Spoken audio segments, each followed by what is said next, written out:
Essuula ey'omwenda. Naye tewali bakizikiza eri oyo eyali abonyaabonyezebwa.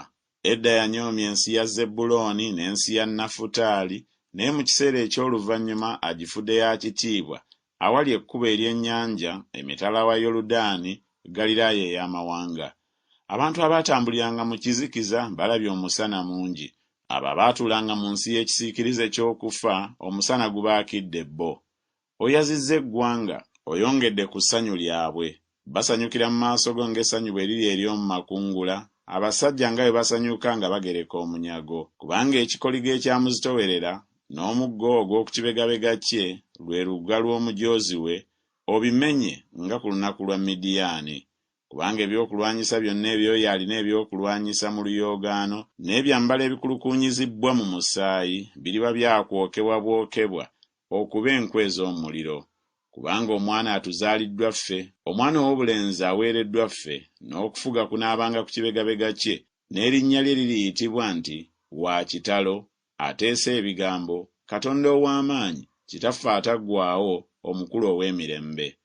Okufuga kwe n'emirembe tebirikoma kweyongeranga ku ntebe ya Dawudi ne ku bwakabaka bwe, okubunyweza n'okubuwanirira n'omusango n'obutuukirivu okuva leero n'emirembe n'emirembe. Obunyiikivu bwa Mukama ow'Eggye bulituukiriza ekyo.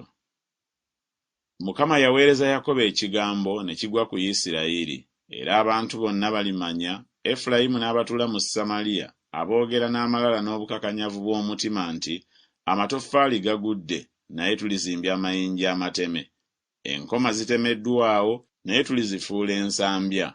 Mukama kyaliva agulumiza abalabe ba Lezini okumulumba, era alisaakiriza abalabe be, Abasuuli mu maaso n'Abafirisuuti emabega, era balirya Isirayiri n'akamwa akayasamye.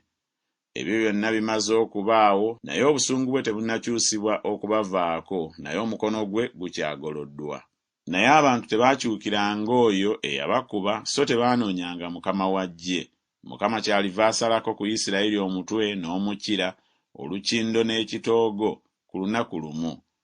Omusajja omukadde era ow'ekitiibwa gwe mutwe, ne nnabbi ayigiriza eby'obulimba gwe mukira. Kubanga abakulembera abantu bano babakyamya, n'abo be bakulembera bazikirizibwa. Mukama kyaliva alema okusanyukira abavubuka baabwe, so talisaasira baana baabwe abafiiriddwa bakitaabwe ne bannamwandu baabwe. Kubanga buli muntu avvoola era akola ebibi, na buli kamwa koogera eby'obusiru. Ebyo byonna bimaze okubaawo, naye obusungu bwe tebunnakyusibwa okubavaako, naye omukono gwe gukyagoloddwa. Kubanga obubi bwokya ng'omuliro, gumalawo emyeramannyo n'amaggwa. Weewaawo gukoleera mu bisaka eby'omu kibira, ebire eby'omukka ebikutte ne binyooka ne birinnya waggulu.